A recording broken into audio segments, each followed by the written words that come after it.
찬송가 620장 1절을 함께 찬양하겠습니다.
조용한 기도하심으로 주일 낮 예배를 시작하도록 하겠습니다.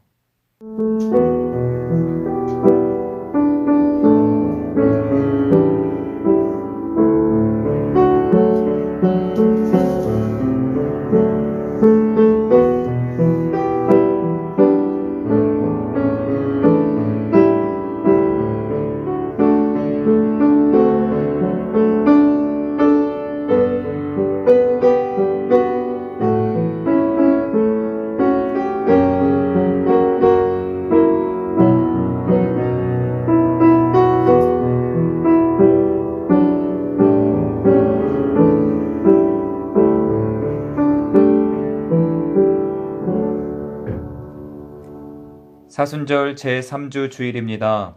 시편 95편 7절과 8절의 말씀을 힘입어 하나님을 예배하는 자리로 나아갑시다. 그는 우리의 하나님이시요 우리는 그가 기르시는 백성이며 그의 손이 돌보시는 양이기 때문이라. 너희가 오늘 그의 음성을 듣거든 너희는 무리바에서와 같이 또 광야의 마사에서 지냈던 날과 같이 너희 마음을 완악하게 하지 말지어다. 아멘. 당연한 줄 알았던 일상이 주님의 은혜와 축복이었음을 깨닫습니다. 나에게 닥친 시련으로 눈이 가려져 이웃의 고통은 이야기 소재거리로만 여겼음을 깨닫습니다. 주님, 우리를 불쌍히 여겨 이웃의 아픔을 공감하고 진심으로 기도하고 진정으로 예배하는 시간이 되게 하옵소서. 주님의 얼굴을 구합니다. 주여, 우리와 또한 주님을 간절히 원하는 모든 이들을 찾아가 주시옵소서. 예수님의 이름으로 기도합니다. 아멘. 찬송가 17장을 함께 찬양합니다.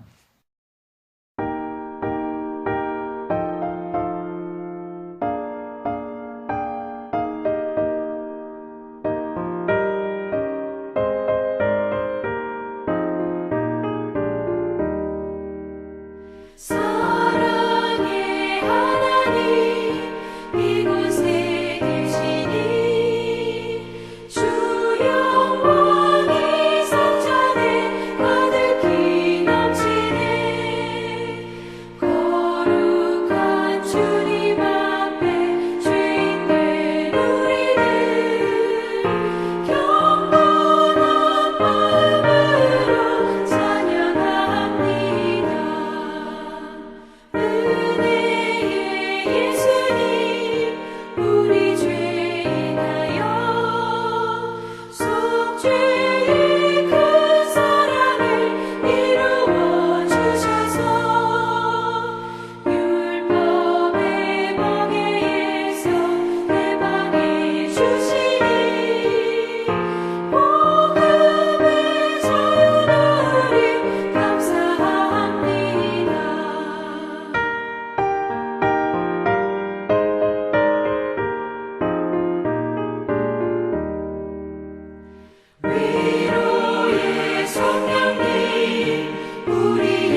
주의 약속은 어떤 이들이 더디다고 생각하는 것 같이 더딘 것이 아니라 오직 주께서는 너희를 대하여 오래 참으사 아무도 멸망하지 아니하고 다 회개하기에 이르기를 원하시느니라.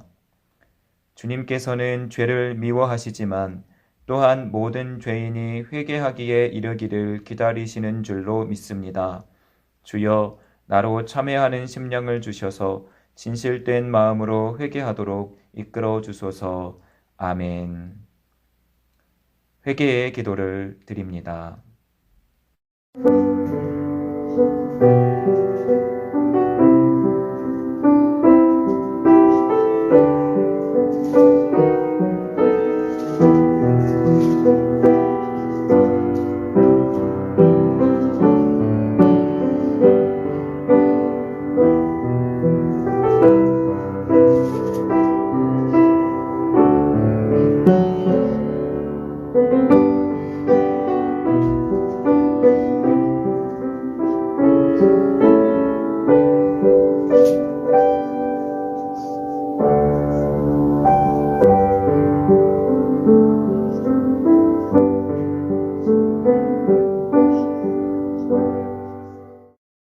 이 시간 고백한 모든 허물과 죄를 예수 그리스도께서 십자가 보혈의 공로로 다 용서하여 주십니다.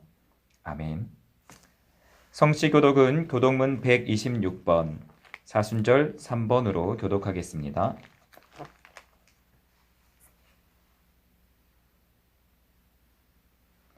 여호와여, 나의 영혼이 주를 우러러 보나이다.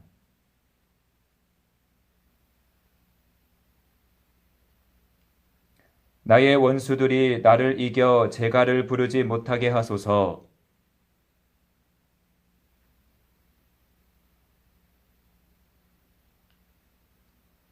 여호와여, 주의 도를 내게 보이시고 주의 길을 내게 가르치소서.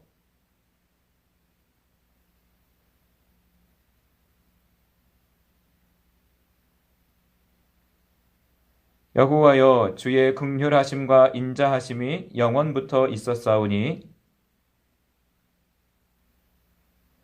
여호와여, 내 젊은 시절의 죄와 허물을 기억하지 마시고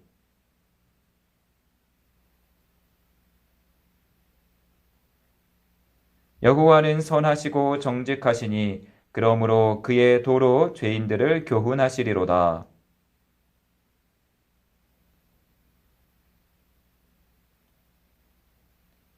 여호와의 모든 길은 그의 언약과 증거를 지키는 자에게 인자와 진리로다. 아멘. 찬송가 2장을 찬양하겠습니다.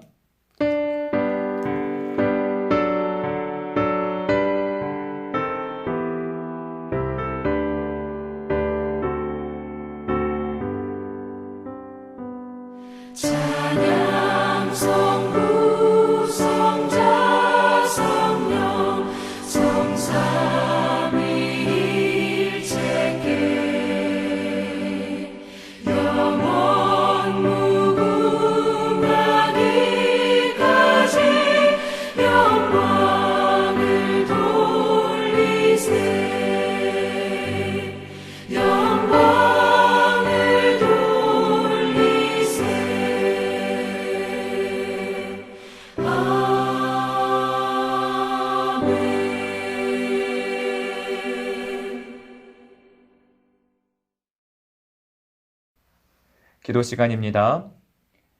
오늘 합심하여 기도하실 제목은 첫 번째로 코로나19로 고통당하는 모든 이들의 회복과 안정과 평화를 위하여, 개학을 앞두고 있는 교사와 학생들의 안전을 위하여, 안정을 되찾고 교회에서 예배할 수 있는 날이 하루빨리 올 수 있도록, 방송 예배를 통하여서도 동일한 은혜와 감동과 깨달음이 있을 수 있도록 함께 기도하여 주시기 바랍니다. 약 3분 동안 함께 기도하겠습니다.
하나님 아버지 감사합니다.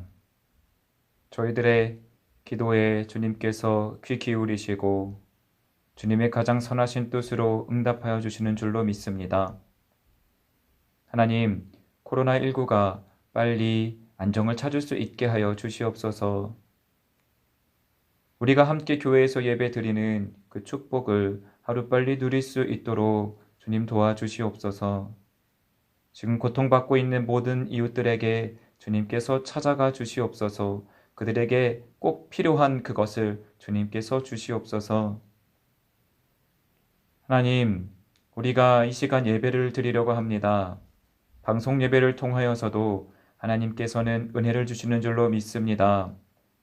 동일한 은혜, 아니 더 큰 은혜가 우리에게 있게 하여 주시고 감동이 있게 하시고 깨달음이 있게 하여 주시옵소서. 주님께서 예배 마치는 시간까지 함께 하여 주시옵소서. 예수님의 이름으로 기도합니다. 아멘. 하늘에 계신 우리 아버지, 아버지의 이름을 거룩하게 하시며 아버지의 나라가 오게 하시며 아버지의 뜻이 하늘에서와 같이 땅에서도 이루어지게 하소서. 오늘 우리에게 일용할 양식을 주시고 우리가 우리에게 잘못한 사람을 용서하여 준 것 같이 우리 죄를 용서하여 주시고 우리를 시험에 빠지지 않게 하시고 악에서 구하소서. 나라와 권능과 영광이 영원히 아버지의 것입니다. 아멘.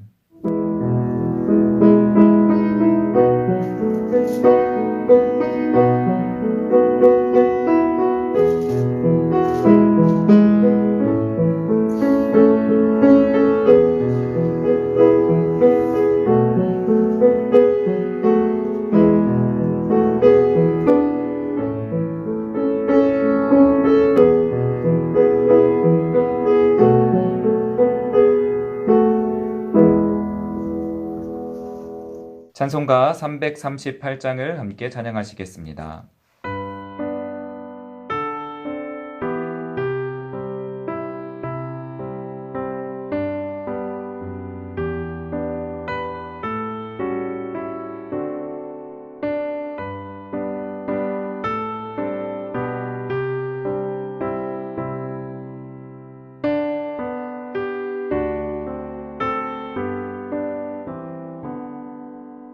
내 주를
오늘 함께 읽으실 하나님의 말씀은 요한복음 4장 19절에서 30절 말씀입니다.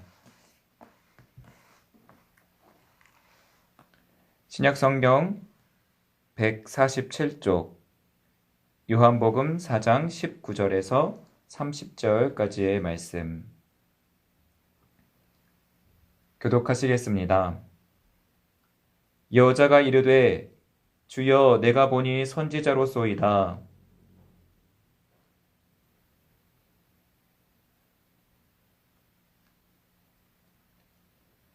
예수께서 이르시되 여자여 내 말을 믿으라.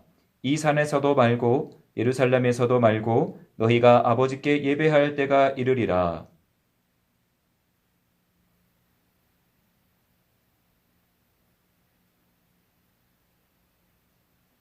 여호와께 참되게 예배하는 자들은 영과 진리로 예배할 때가 오나니 곧 이때라. 아버지께서는 자기에게 이렇게 예배하는 자들을 찾으시느니라.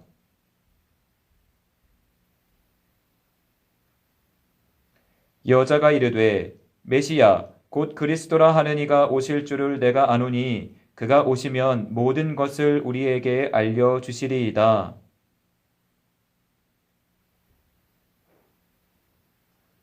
그때의 제자들이 돌아와서 예수께서 여자와 말씀하시는 것을 이상히 여겼으나 무엇을 구하시나이까 어찌하여 그와 말씀하시나이까 묻는 자가 없더라.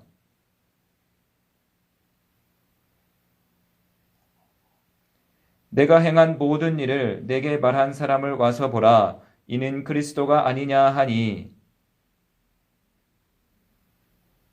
아멘. 봉헌 시간입니다. 준비하신 예물을 하나님께 봉헌하겠습니다.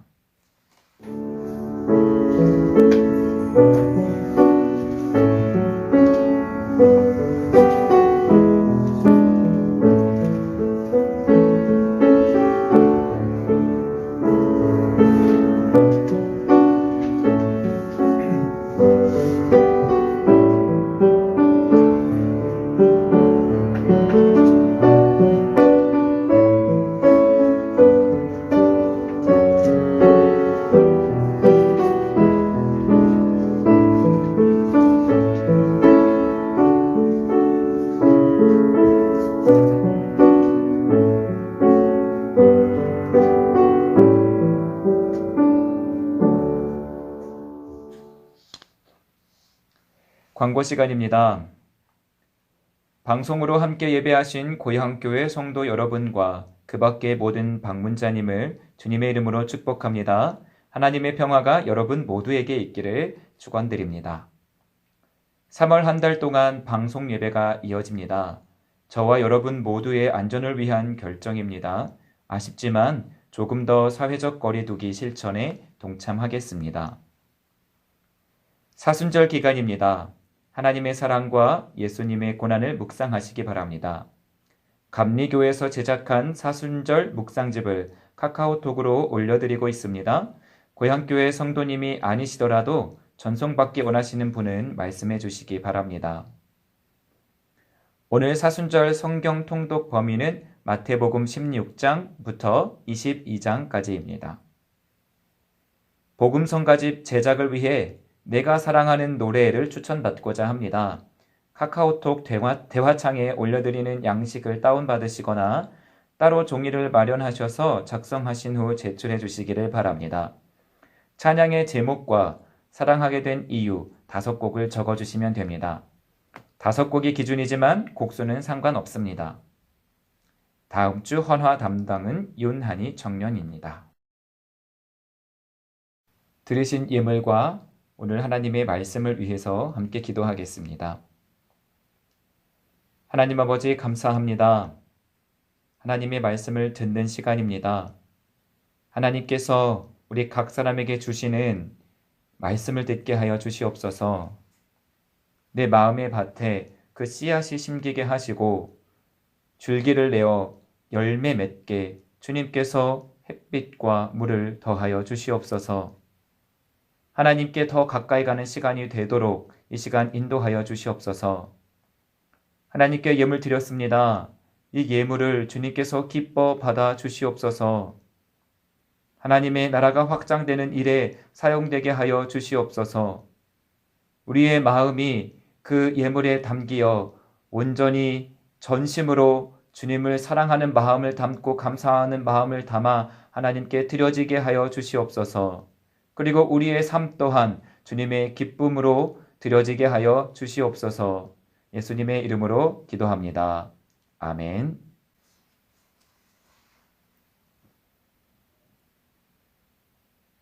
출애굽기 이야기를 잠시 하려고 합니다. 출애굽기는 성경책의 창세기 바로 다음에 있는 책입니다. 내용은 이스라엘 백성들이 이집트에서 노예 생활을 하다가 하나님께서 보낸 모세의 인도로 자유를 찾는 이야기입니다. 이집트를 성경은 애굽이라고 표기합니다.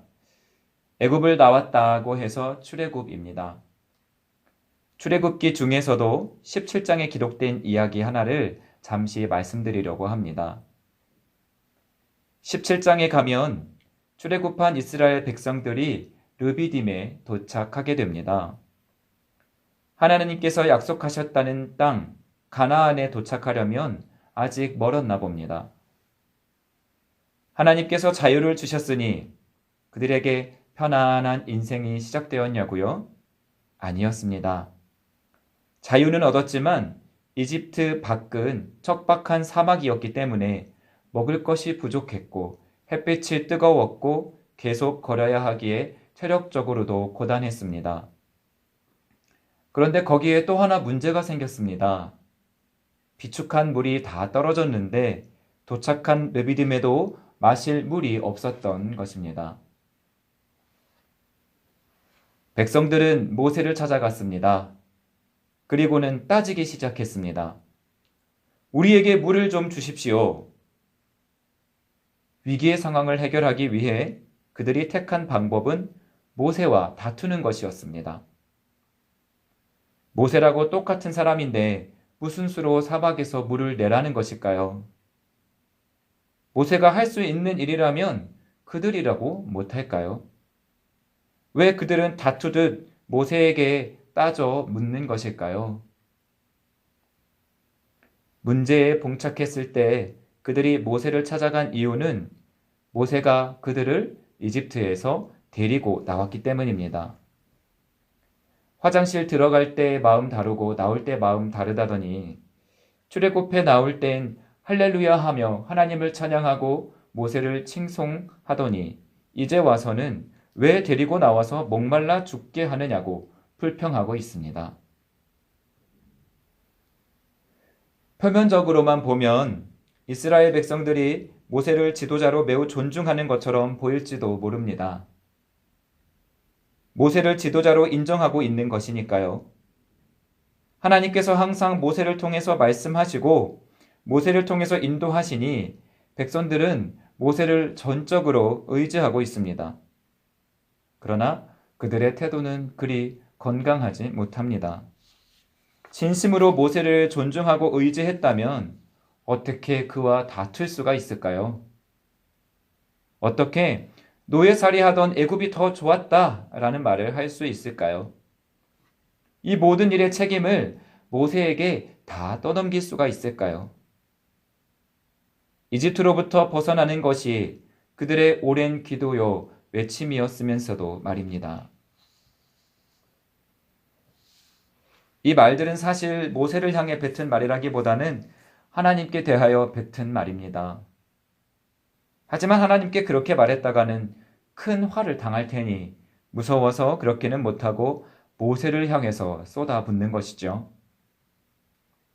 모세를 대하는 그들의 태도를 보면 그들이 하나님을 어떻게 생각하는지를 알 수 있습니다.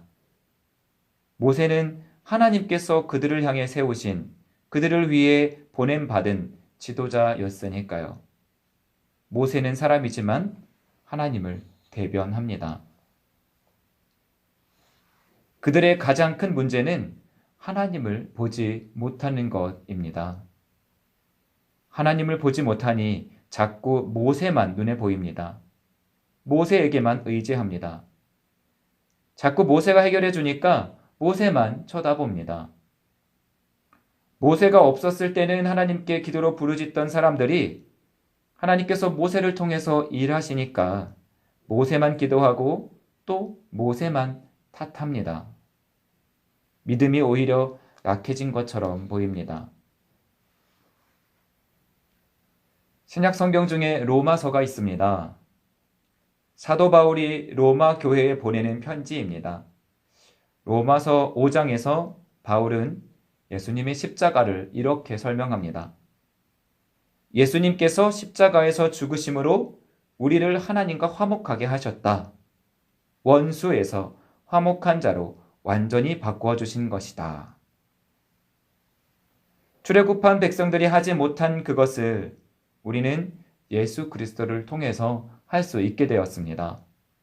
바로 하나님과의 화목을 회복한 것입니다. 하나님께서 창조하신 첫 사람 아담과 하와가 하나님과 교통하였듯 우리도 하나님께 나아가 말을 걸고 들을 수 있게 된 것입니다. 우리는 하나님을 볼 수 있어야 합니다. 종교 개혁을 아시나요? 세계사 속에서 기독교는 평판이 좋기도 하고 나쁘기도 했습니다. 기독교의 가장 심한 흑역사 중 하나가 중세의 교회가 면죄부를 팔아서 성전을 크고 화려하게 확장 공사했던 일이 아닐까 싶습니다. 면죄부가 뭐냐면 죄가 깨끗해졌다는 증서입니다. 교회가 이것을 돈을 받고 팔았습니다. 다른 사람 것을 대신 살 수도 있었고 심지어 이미 죽은 사람의 것도 살 수가 있었습니다. 많은 사람들이 망자의 천국행을 바라면서 이 면죄부를 샀다고 합니다. 교회는 큰 돈을 벌어들였습니다. 교회가 예수님의 십자가 보혈의 은혜를 가지고 장사를 한 것입니다. 종교개혁가들은 이런 일이 일어나는 이유를 성직자들이 성경을 독점했기 때문이다 라고 보았습니다. 그때까지만 해도 평신도는 성경을 가질 수가 없었고 가질 수 없으니 읽을 수도 없었습니다.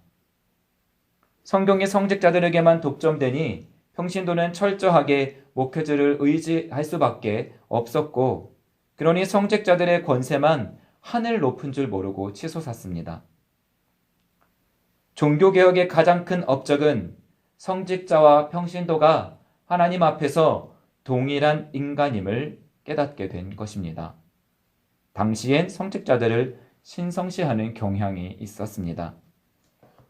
원하는 사람은 누구나 성경을 가질 수 있고 하나님은 누구를 통해서만 만나는 것이 아니라 내가 직접 만나러 갈 수 있는 것입니다.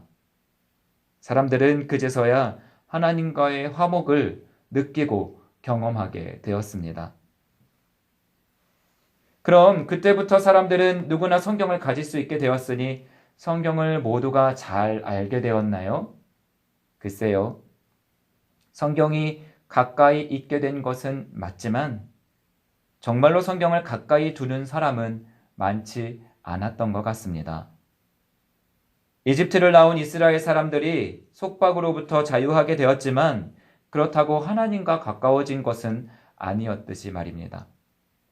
하나님의 은혜가 나에게 주어졌지만 그것을 제대로 누리는 사람은 생각처럼 많지 않습니다. 오늘 본문 말씀인 요한복음으로 돌아오겠습니다. 여기 유대인들이 상종하려고도 하지 않았던 한 사마리아인 여인이 있습니다. 사마리아의 수가성에 살던 여인입니다. 유대인들은 사마리아 사람들을 혼혈 민족이라면서 무시했습니다. 그런데 유대인들이 무시한 것과는 달리 사마리아의 수가라고 하는 동네는 매우 유서 깊은 지역입니다. 구약 창세기에 등장하는 믿음의 조상 아브라함의 2대 손인 야곱이 살던 곳입니다. 종교사적으로 매우 역사적인 장소라고 할 수 있습니다. 이 사마리아 여인이 유대인의 시간으로 6시, 그러니까 우리 시간으로는 정오에 물을 기르러 야곱의 우물을 찾았습니다.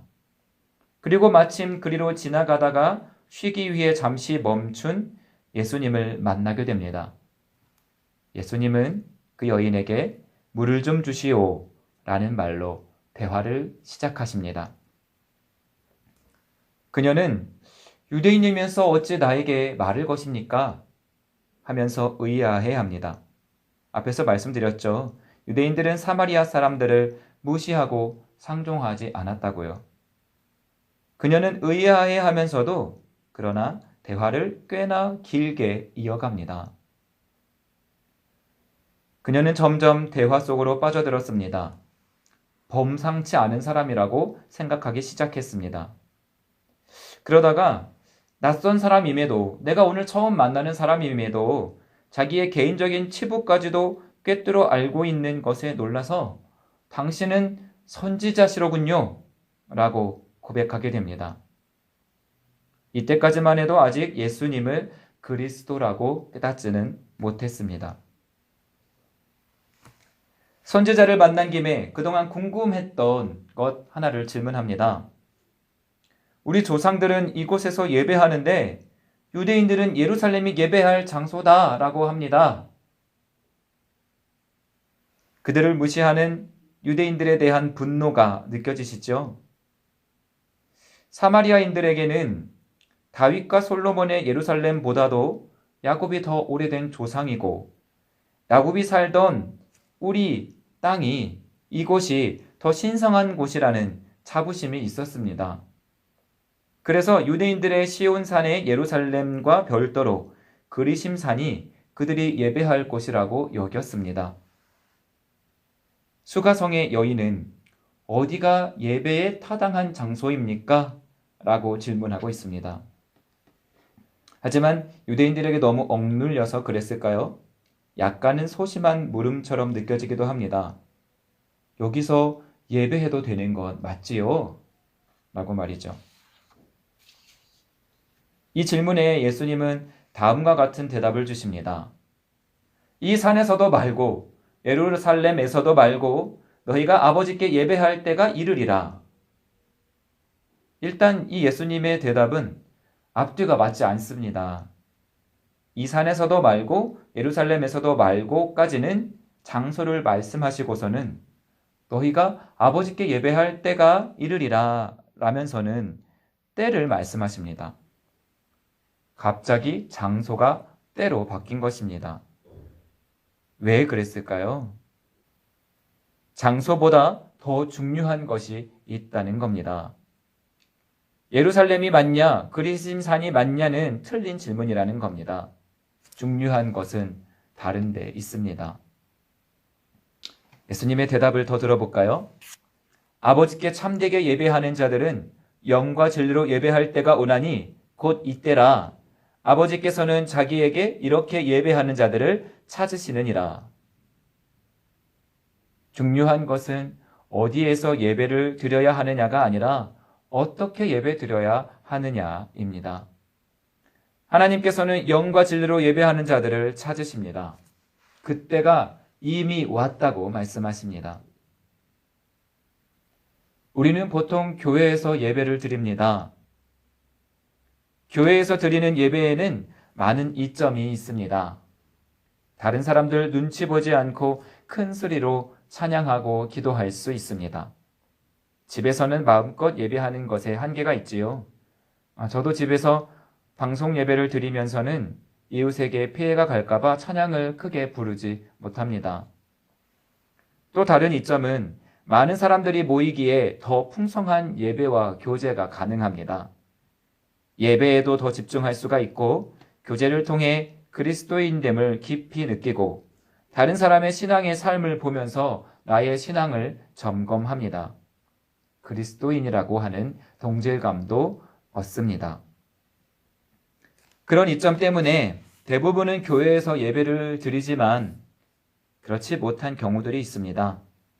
병상에 계신 분, 교회의 분위기가 영 적응이 되지 않는 사람, 사람이 많은 곳이 불편한 사람, 교회에서 상처받은 사람 등 교회를 찾지 않는 신앙인들이 있습니다. 그리고 요즘처럼 특별한 이유 때문에 교회에서 예배를 드릴 수 없을 때 우리는 다른 방법을 찾습니다. 교회가 아닌 장소에서의 예배가 어떻게 가능합니까? 하나님은 성전에만 계신 것이 아니기 때문입니다. 하나님은 어디에나 계시기에 우리는 어디에서든 예배를 드릴 수 있습니다. 예배는 하나님과의 교통입니다. 그래서 교회에서 드리는 예배는 우리가 하나님께 올려드리는 것과 하나님이 우리에게 주시는 것이 함께 어우러져 있습니다. 하나님이 우리를 예배로 부르시는 예배의 부름이 있다면 그 부르심에 응답하는 응답이 있습니다. 하나님께 참회하는 회개의 기도가 있다면 하나님이 용서하셨다는 죄사함의 선포를 듣습니다. 우리는 하나님께 노래로 찬양하고 교역자를 통해 하나님의 말씀을 듣습니다. 이렇게 우리는 예배를 통해서 하나님과 교통합니다. 그래서 오늘 읽으신 요한복음 말씀은 매우 본이 되는 예배의 한 장면입니다. 수가성의 여인은 영적인 갈급함이 있었습니다. 그녀의 마음은 간절했습니다. 진정한 예배를 드리고 싶었습니다. 예수님이 그녀에게 말을 걸어주실 때 그 자리에서 예배가 시작되었습니다. 그녀는 그렇게 예수님을 만났고 예수님과 대화했고 예수님이 그리스도이심을 깨달았습니다.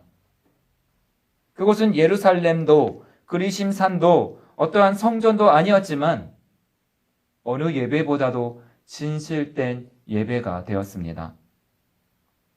그녀는 영적이면서도 진실되게 예배에 참여하였습니다. 그리고 그것이 진정한 예배였음이 증명된 사건이 일어났습니다. 그녀의 이어지는 행동입니다. 그녀는 마을로 들어가서 사람들에게 예수님을 만난 일에 대해서 전했습니다. 나에 대해서 속속들이 알고 있는 사람을 제가 만났습니다. 그가 혹시 우리가 기다리던 그리스도가 아닐런지요? 확신은 없었습니다. 그러나 그녀의 외침에 사람들에게 긍정적인 동요가 일어났습니다. 교회가 교회되기 위해서는 두 가지 요소가 충족되어야 합니다. 모여야 합니다. 모여서 함께 예배를 드려야 합니다. 장소에 모이든 시간을 모으든 마음을 모으든 모여야 합니다. 그리고 흩어져야 합니다. 흩어져 그리스도인의 삶을 살아야 합니다. 사랑을 실천해야 합니다. 복음을 전해야 합니다. 우리는 특별한 이유로 흩어져 있습니다. 흩어져 있는 지금 하나님께서 우리 교회들에게 흩어지는 교회에 대해 고민하기를 원하시지 않을까요?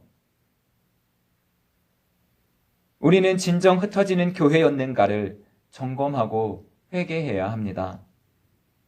흩어지기 위해서 모인다라고 말해야 맞을지도 모르겠습니다.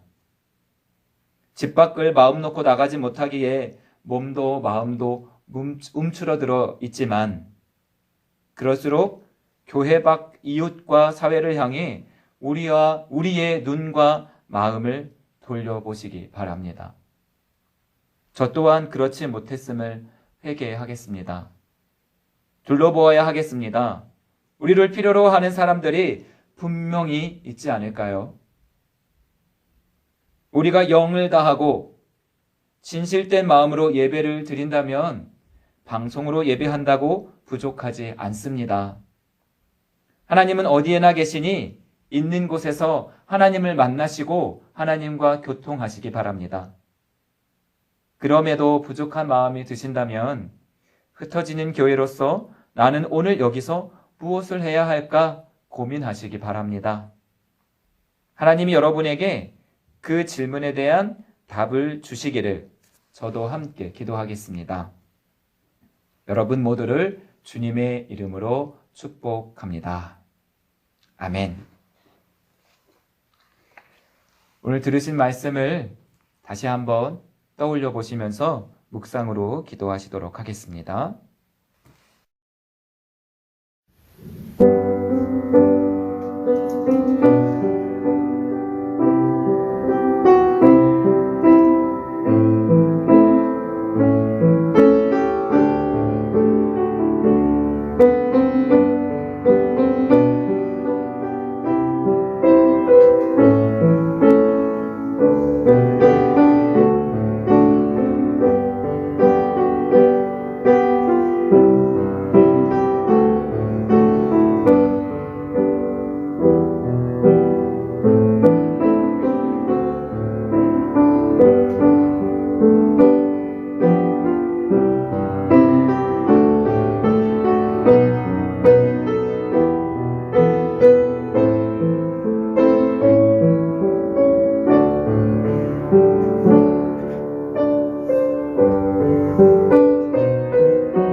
함께 사도신경으로 신앙을 고백합니다. 나는 전능하신 아버지 하나님, 천지의 창조주를 믿습니다. 나는 그의 유일하신 아들, 우리 주 예수 그리스도를 믿습니다. 그는 성령으로 잉태되어 동정녀 마리아에게서 나시고 본디오 빌라도에게 고난을 받아 십자가에 못 박혀 죽으시고 장사된 지 사흘 만에 죽은 자 가운데서 다시 살아나셨으며 하늘에 오르시어 전능하신 아버지 하나님 우편에 앉아 계시다가 거기로부터 살아있는 자와 죽은 자를 심판하러 오십니다. 나는 성령을 믿으며 거룩한 공교회와 성도의 교제와 죄를 용서받는 것과 몸의 부활과 영생을 믿습니다. 아멘. 찬송가 620장 2절과 3절을 함께 찬양합니다.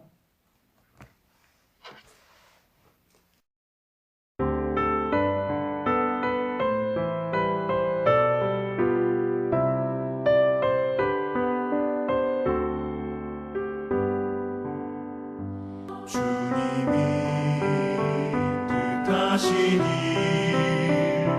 헤아리기 어렵더라도 언제나 주 뜻 안에 내가 있음을 아노라. 사랑과 말씀들이 나를 더욱 새롭게 하니 때로는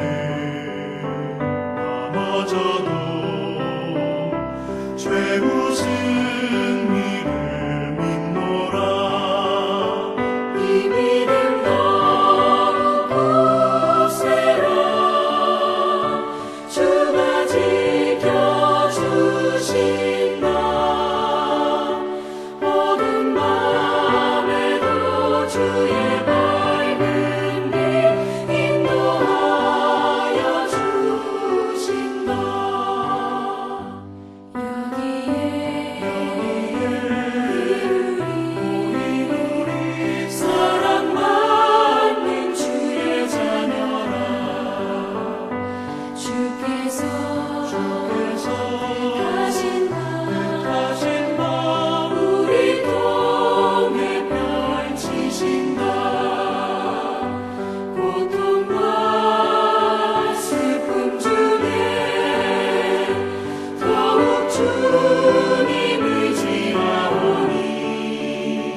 이제는 성부, 성자, 성령 삼위일체 하나님께서 여기 하나님을 간절히 기다리며 진실되고 영적인 예배를 드리기 원하고 흩어지는 교회로서 나는 무엇을 할 수 있을까 답을 얻기 원하는 모든 이들에게 지금부터 영원토록 지혜와 사랑으로 인도하여 주시기를 간절히 축원하옵나이다. 아멘.